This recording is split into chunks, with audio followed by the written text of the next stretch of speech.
Bhogapuram airport ప్రారంభోత్సవ ఘనత తనదేనంటూ తాజాగా వైసీపీ సోషల్ మీడియాలో పోస్ట్ చేయడం హాట్ టాపిక్ అయింది.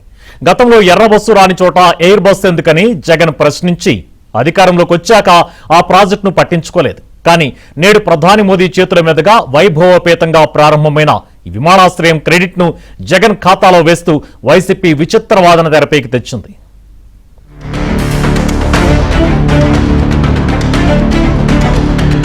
కూటమి ప్రభుత్వం అధికారంలోకి వచ్చాక కేంద్ర మంత్రి రామ్మోహన్ నాయుడు ప్రత్యేక చొరవతో అల్లూరి సీతారామరాజు అంతర్జాతీయ విమానాశ్రయం కళ సాకారమైంది.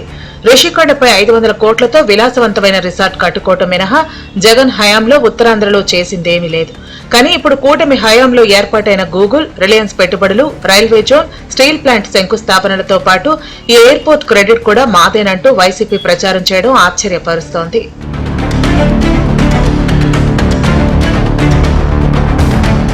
ఎర్ర బస్సు లేని చోట ఎయిర్ బస్సు ఎలా వస్తుందన్న వారికి ఇదే సమాధానమంటూ మంత్రి నారా లోకేష్ అర్థమైందా రాజా అంటూ సెటైర్ వేశారు.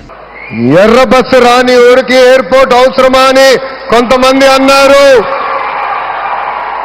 ఉత్తరాంధ్రాని తక్కువ చూశారు, ఉత్తరాంధ్ర ప్రజల్ని అవమానించారు. వాళ్ళకి నేను ఈరోజు సమాధానం చెప్తున్నాను. ఎర్ర బస్సు రాదన్న చోట ఎయిర్పోర్ట్ వచ్చింది, ఎర్ర బస్సు రాదని చోట ఎయిర్ బస్ వచ్చింది, ఎర్ర బస్సు రాదని చోట మన నమో గారు వచ్చారు. ఇదే మన ఉత్తరాంధ్ర దెబ్బ. అర్థమైందా రాజా? కోర్టుల్లోని 130 కేసులను తామే పరిష్కరించామని, జగన్ చొరవతోనే తొలి ఫ్లైట్ ల్యాండ్ అయిందని వైసీపీ ఎక్స్ వేదికగా పోస్టులు పెట్టింది. ఈ ట్వీట్ తో పాటు వైసీపీ మరో వీడియోను కూడా విడుదల చేసింది.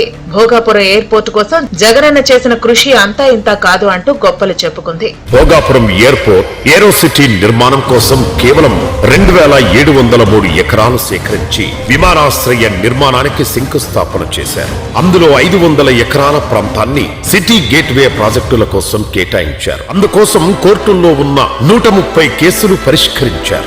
జగన్ ప్రభుత్వ హయాంలోనే భోగాపురం ఎయిర్పోర్టుకు అన్ని అనుమతులు, పనులకు లైన్ క్లియర్ అయ్యాయని చెప్పుకొచ్చిన సజ్జల రామకృష్ణారెడ్డి పూర్తి క్రెడిట్ ను చంద్రబాబు చోరీ చేశారని ఆరోపించారు.